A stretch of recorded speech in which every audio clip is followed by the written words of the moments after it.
यह एक ऐसी मौत की दौड़ है जिसका कोई अंत नहीं। प्रतियोगियों को अगर 3 बार चेतावनी दी जाती है तो उन्हें बेझिझक गोली मार दी जाती है,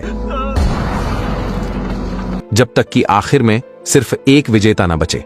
स्वागत है उस थ्रिलर फिल्म डेथ वॉक में, जो स्टीफन किंग के उपन्यास पर आधारित है। निकट भविष्य में देश लंबे आर्थिक संकट में डूब चुका है। निचले तबके के लोग बेहद मुश्किल हालातों में जी रहे हैं। लोगों को उम्मीद देने के लिए सरकार हर साल एक ऐसी प्रतियोगिता आयोजित करती है जो किसी की तकदीर बदल सकती है। 50 राज्यों से एक एक युवा चुना जाता है और जो आखिर तक चलता रहता है वही विजेता कहलाता है। उसे मिलती है भारी भरकम इनामी राशि और किसी भी एक इच्छा को पूरा करने का वादा। मुख्य किरदार गैरी का जीवन बाकी लोगों की तुलना में ठीक ठाक था। फिर भी न जाने क्यों उसने अपनी मां के विरोध के बावजूद इस प्रतियोगिता में हिस्सा लेने का फैसला कर लिया। मां उसे विदा करने आई, आंखें आंसुओं से भरी हुई थीं। उसे पता था यह दौड़ कितनी निर्दयी है। शायद ये मां बेटे की आखिरी मुलाकात थी। गैरी ने अपने भीतर उठते दर्द को दबाया और जांच बिंदु पर एक काले युवक से मुलाकात की। उसका नाम था पीटर। मांसपेशियों से भरा हुआ वो आदमी आत्मविश्वास से लबरेज था। जब गैरी प्रतियोगिता स्थल पर पहुंचा तो देखा बाकी प्रतिभागी भी मौजूद थे। सब लोग आपस में बातें कर रहे थे जैसे उन्हें इस खेल की क्रूरता का अंदाजा ही न हो। तभी एक सैन्य जीप धीरे धीरे मैदान में दाखिल हुई। उसमें बैठा था कर्नल, मौत की इस दौड़ का आयोजक। उसने ठंडी निगाहों से सबका मुआयना किया, नाम पुकारे, नंबर बांटे और एक जोशीला भाषण दिया। We will be number 1 in the world again. और फिर पूरे देश की नजरों के सामने मौत की दौड़ आधिकारिक रूप से शुरू हो गई। एक गोली की आवाज के साथ ही सारे प्रतियोगी धीरे धीरे आगे बढ़ने लगे। उन्हें इस खेल के सारे नियम पहले से ही मालूम थे। उनकी कलाई पर बंधे बैंड उनकी चाल की गति दर्ज कर रहे थे। हर प्रतिभागी को कम से कम 3 मील प्रति घंटे की रफ्तार बनाए रखनी थी। जैसे ही कोई इस मानक से नीचे जाता उसे तुरंत एक चेतावनी मिलती। 3 चेतावनियां पूरी होते ही वहीं पर मौत तय थी। अगर कोई सड़क की सीमा लांघ जाए तो बिना किसी चेतावनी के सीधे बाहर कर दिया जाता था। यह रास्ता किसी मंजिल की ओर नहीं जाता। इसका कोई अंत नहीं था। यह तब तक चलता रहता जब तक सिर्फ एक व्यक्ति जिंदा न बचे। सड़क के दोनों किनारों पर चल रही गाड़ियां और जजों का काम कर रही थीं। प्रतियोगिता अभी अभी शुरू हुई थी और सब खिलाड़ी अपनी पूरी ताकत में थे। चेहरों पर मुस्कान थी, यहां तक कि वे आपस में बातें भी कर रहे थे। एक खिलाड़ी जो टोपी पहने था, उसका नाम था बेन। उसे एक बार चेतावनी मिल चुकी थी, लेकिन वह जरा भी परेशान नहीं दिखा। नियम के अनुसार अगर कोई लगातार 1 घंटे तक बिना गलती किए चलता रहा तो उसकी पिछली चेतावनी अपने आप रद्द हो जाती थी। इसी बीच 5 नंबर खिलाड़ी के जूते में एक पत्थर घुस गया। उसने झुककर जूते के फीते खोले। तभी ठंडी मशीन जैसी आवाज गूंज उठी, चेतावनी। और वह लगातार 2 बार चेतावनी पा गया। वजह साफ थी, उसने 10 सेकंड से ज्यादा समय तक निर्धारित गति नहीं पकड़ी थी। इससे यह भी साफ हो गया कि अब कोई भी चेतावनी लेकर जमीन पर आराम नहीं कर सकता था। गैरी और पीटर आगे की कतार में चल रहे थे। दोनों बातचीत में जुट गए इस बारे में कि वे आखिर इस दौड़ में क्यों शामिल हुए। ज्यादातर लोग गरीब परिवारों से थे। उनके लिए यह दौड़ बस अमीरी का रास्ता थी। मगर गैरी के विचार अलग थे।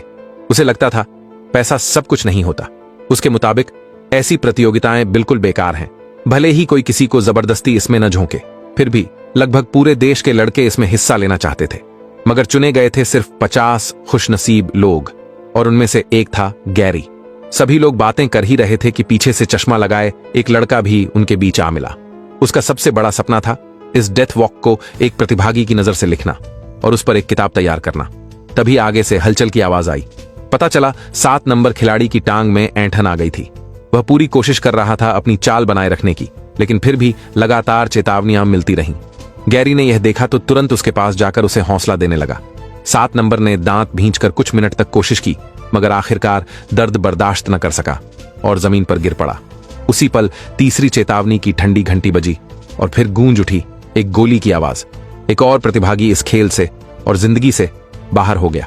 पल भर में माहौल बदल गया। जहां अभी तक हंसी और बातें थीं, वहां अब सिर्फ सन्नाटा था। किसी के चेहरे पर मुस्कान नहीं बची।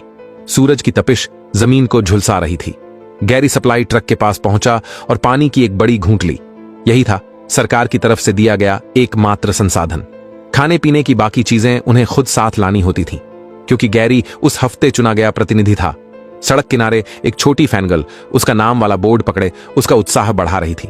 पास चल रहे पीटर ने मुस्कुराते हुए कहा, कौन कहता है कि प्रतियोगिता में दोस्त नहीं बन सकते? उस लड़की की मासूमियत और जोश ने आसपास के सभी लोगों को छू लिया।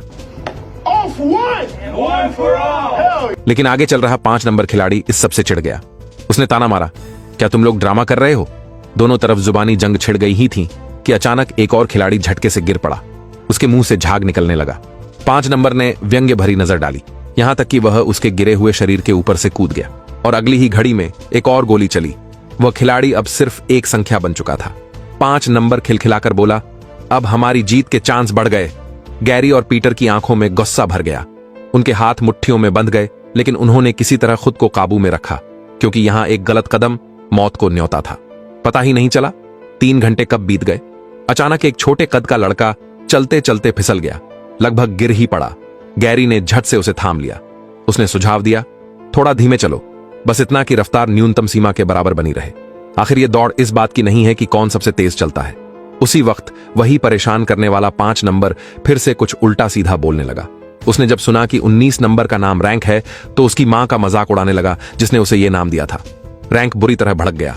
उसने पलटकर उसे घूंसा मारने की कोशिश की, लेकिन पैर फिसल गया और वह जमीन पर बुरी तरह गिर पड़ा।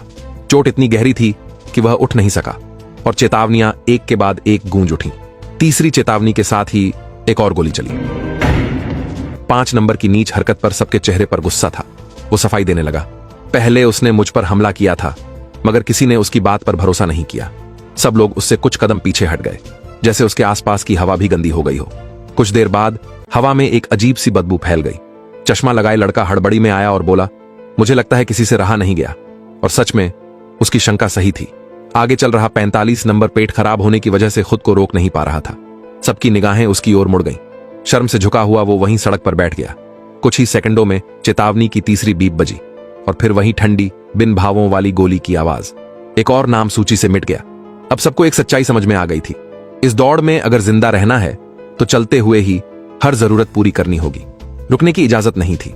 जब दौड़ की दूरी 35 मील पर पहुंची, तब जीप में बैठा कर्नल लाउडस्पीकर पर आवाज लगाता है, जिंदगी में बहुत कम मौके मिलते हैं सीधे ऊपर उठने के। अब जो चल रहे हो इसे कद्र से निभाओ। धीरे धीरे अंधेरा छा गया। आसमान में रात उतर आई। थकान और नींद सब पर हावी होने लगी। गैरी को याद आया, उसने पिछले साल की प्रतियोगिता के रिकॉर्ड देखे थे। पहले ही रात में सबसे ज्यादा लोग बाहर हो जाते हैं। वजह साफ थी, जब थकान हद से बढ़ती है तो शरीर खुद ब खुद धीमा पड़ जाता है और यही गलती मौत बन जाती है। पीछे से हर कुछ देर में वो ठंडी निर्जीव चेतावनी की बीप सुनाई देती थी और उसके बाद गूंजती थी गोलियों की तीखी आवाज। एक के बाद एक लोग गिरते जा रहे थे। अब तो खुद गैरी को भी 2 बार चेतावनी मिल चुकी थी। आगे चल रहा वही 5 नंबर फिर से ताने कसने से बाज नहीं आ रहा था। गैरी की सांसें भारी हो रही थीं, कदम लड़खड़ा रहे थे, वह लगभग टूटने ही वाला था। तभी पीछे से पीटर दौड़कर आया, उसका हाथ पकड़ लिया और बोला, थोड़ा पानी छिड़क, दिमाग ठंडा रख। गैरी ने जैसे तैसे पानी अपने चेहरे पर डाला और पीटर के लगातार हौसले से वो रात किसी तरह पार कर गया। जब उन्होंने उस मुश्किल रात को पार कर लिया तो ऐसा लगा मानो नींद भी कहीं उड़ गई हो। शरीर अब भी थका था, पर दिमाग में जागरूकता लौट आई थी। गैरी ने कृतज्ञ नजरों से पीटर की ओर देखा। दोनों मुस्कुराए।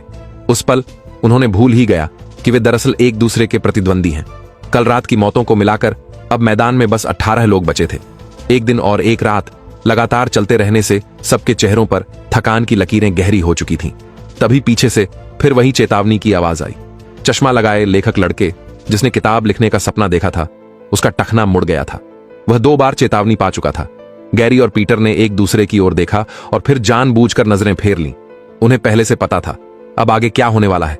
वो लड़का आंसुओं में घुटनों के बल गिर पड़ा और कुछ ही क्षणों में धाएं एक और गोली की गूंज हवा में फैल गई। एक और सपना वहीं खत्म हो गया। गैरी ने दांत भींचकर कहा, यह नियम है या यातना? लेकिन आगे चल रहे 5 नंबर ने फिर व्यंग्य से कहा, कमजोर लोग तो वैसे भी ज्यादा नहीं टिकते। पीटर ने गुस्से को काबू में रखते हुए गैरी के कंधे पर हाथ रखा। इस कमीने पर ध्यान मत दे, अपनी ताकत बचाकर रख, अभी सफर बहुत बाकी है। तभी लाउडस्पीकर से कर्नल की आवाज गूंजी, बधाई हो, तुम सबने 100 मील पूरा कर लिया है। लेकिन उसी वक्त एक खिलाड़ी अचानक टूट गया। उसने चीखते हुए अपनी रफ्तार बढ़ाई और सड़क किनारे के एक स्टोर की ओर भागने लगा। शायद उसे बस कुछ पल का आराम चाहिए था, पर इससे पहले कि वो दरवाजे तक पहुंच पाता, एक गोली ने उसे गिरा दिया। माहौल में निराशा और गुस्सा भर गया। सबकी आंखों में एक ही सवाल था, क्या ये इंसानों की प्रतियोगिता है? तभी गैरी ने अचानक एक ठंडा सा मजाक सुनाया।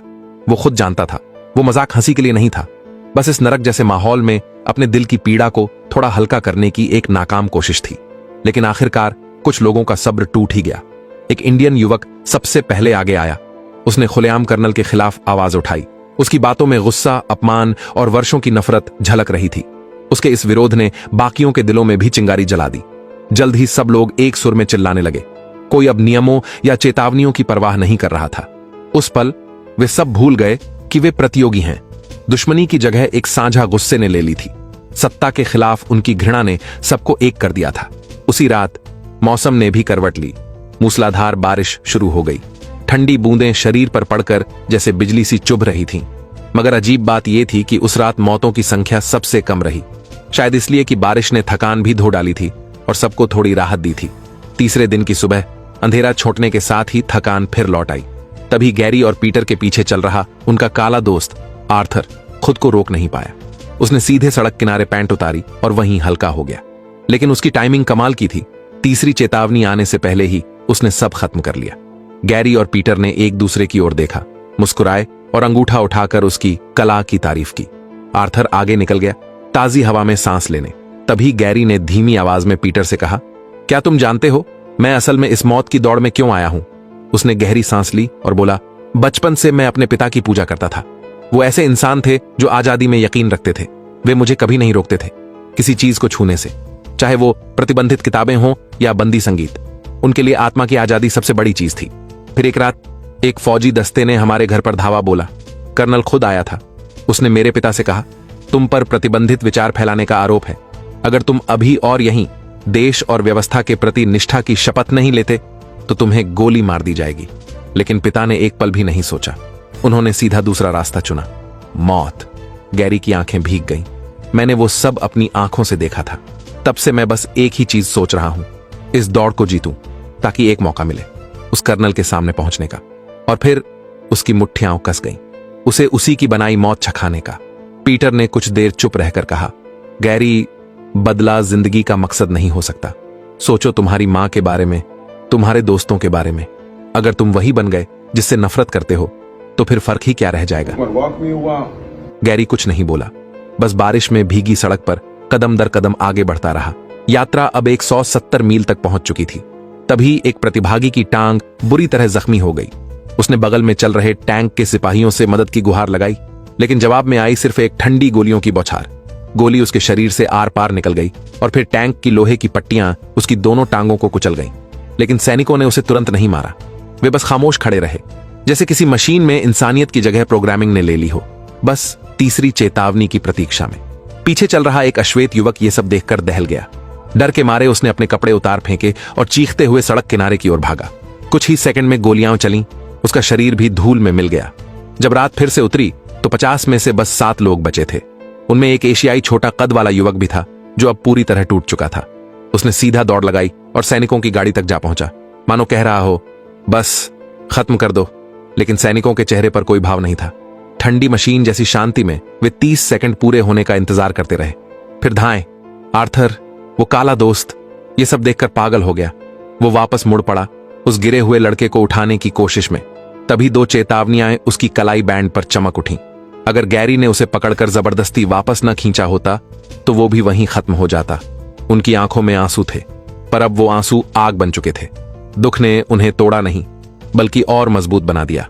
तीनों ने एक दूसरे का सहारा लेकर चलना जारी रखा और किसी तरह सुबह तक पहुंच गए। उधर वो 5 नंबर जो हमेशा सबसे ज्यादा झगड़े करता था, अब चुप था। उसकी आंखों में थकान नहीं, हसरत थी। उसने धीरे से गैरी के पास जाकर कहा, जानते हो, मैं बचपन से अकेला रहा हूं।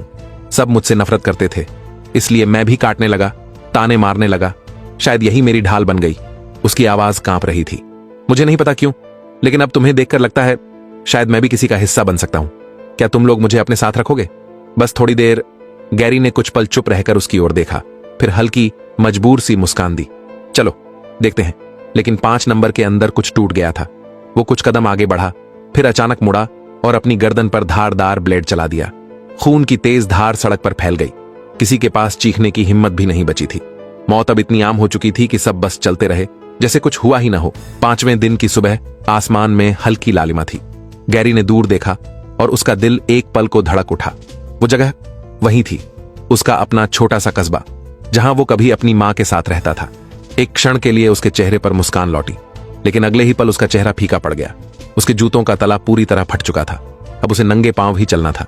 उसी वक्त सड़क किनारे एक परिचित साया नजर आया। उसकी मां, वो बारिश में भीगी, कांपती हुई खड़ी थी। जैसे ही उसने अपने बेटे को नंगे पांव चलते देखा, उसकी आंखों से आंसू फूट पड़े। गैरी का दिल टूट गया। उसे पता था शायद यह उनका आखिरी मिलन है। वो खुद को रोक नहीं सका, सीधे सड़क किनारे भागा मां के पास पहुंचने के लिए। लेकिन तभी उसके कलाई बैंड पर 2 बार चेतावनी की लाल बत्ती चमक उठी।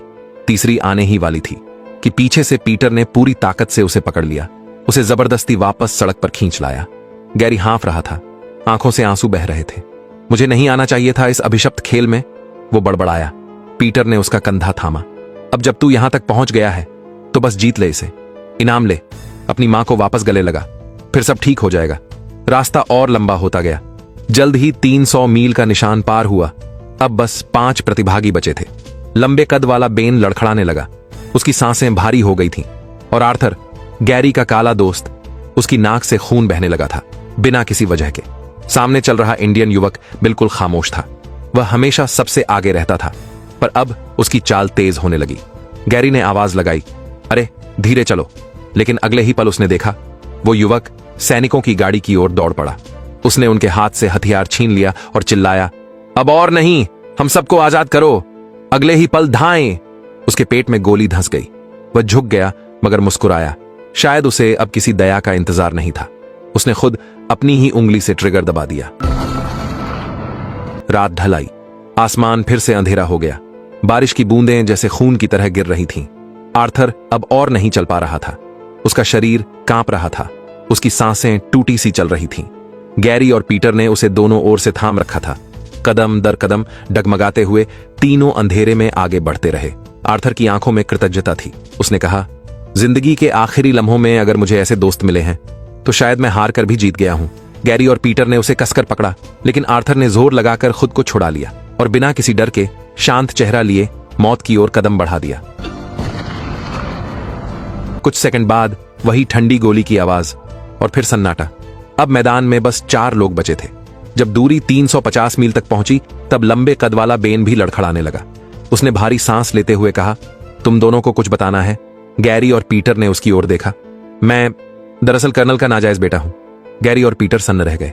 बेन ने फीकी हंसी के साथ कहा, मैं इस खेल में इसलिए आया था ताकि वो मुझे और मेरी मां को स्वीकार कर ले। सोचा था अगर मैं जीत गया तो शायद वो हमें अपना लेगा, लेकिन अब समझ आया उसकी नसों में जो खून है वही मेरी रगों में भी बह रहा है और मुझे उस पर शर्म आती है। आवाज गूंजी और बेन जमीन पर गिर पड़ा। पीटर का चेहरा सफेद पड़ गया। उसकी सांसें भारी हो रही थीं, कदम डगमगाने लगे थे। आसमान फिर से बरसने लगा, तेज ठंडी बारिश, और अब सड़क के दोनों ओर लोगों की भीड़ उमड़ आई थी इस फाइनल को देखने। अचानक पीटर रुक गया। अब बस गैरी, आगे तुम चलो। ये दौड़ सिर्फ एक विजेता के लिए है। मैं चाहता हूं वो तुम बनो। तुम्हारी मां अब भी तुम्हारा इंतजार कर रही है। गैरी की आंखों में आंसू छलक पड़े। नहीं, हम दोनों साथ में चलेंगे। कलाई पर 2 बार चेतावनी की लाल बत्ती चमक उठी, लेकिन उसने परवाह नहीं की। वो पूरी ताकत से झुककर पीटर को फिर से उठाया। पीटर ने भारी मन से सिर हिलाया। ठीक है, तुम्हारे साथ आखिरी कदम तक चलूंगा। लेकिन तभी एक धमाका। पीटर मुड़ा। गैरी वहीं खड़ा था और उसकी कलाई पर तीसरी लाल बत्ती झिलमिला रही थी। गैरी ने मुस्कुराते हुए कहा, अब जीत तुम्हारी है दोस्त। फिर उसकी आंखें धीरे धीरे बंद हो गईं। गोली की गूंज बारिश में खो गई। पीटर उस मौत की दौड़ का अकेला अनचाहा विजेता। पीटर ने दौड़ जीत ली थी, लेकिन उसके आंसू थमने का नाम ही नहीं ले रहे थे। भीड़ में खुशी की चिल्लाहट गूंज रही थी और वही कर्नल मैदान के बीचों बीच आया। नियम के अनुसार विजेता को एक ही इच्छा पूरी करने का हक था। पीटर ने मृत पड़े गैरी की ओर देखा। उसकी आंखें लाल थीं, सांसें भारी थीं। धीरे धीरे उसने अपनी इच्छा बोलनी शुरू की। मैं चाहता हूं कि सैनिक पास आए। हथियार थमाया, लेकिन पीटर ने उसे कब्जा कर लिया। सीधे कर्नल की ओर निशाना साधा और बिना किसी झिझक के ट्रिगर दबा दिया। वो पल ऐसा था कि सिर्फ दोस्ती और वफादारी की शक्ति ही दिखाई दे रही थी। पीटर ने अपने दोस्त की अंतिम इच्छा पूरी करने के लिए अमीरी को, पुरस्कार को और शायद पूरी दुनिया को भी चुनौती दे दी। यहीं समाप्त होती है डेथ वॉक की कहानी। यह फिल्म भले ही एक डिस्टोपियन सेटिंग में बुनी गई हो, लेकिन इसमें मानव स्वभाव के काले पक्ष पर ज्यादा ध्यान नहीं दिया गया। इसके बजाय प्यार, दोस्ती और विरोध की चमक को उजागर किया गया। शायद यही वजह है कि यह स्टीफन किंग की शुरुआती कृति है। बाद के कामों की तुलना में इसका अंदाज अलग और सीधे साधे तरीके से प्रभावशाली है। आज के लिए बस इतना ही। अगर आपके विचार अलग हैं तो कमेंट में जरूर बताएं। अगली बार फिर मिलेंगे।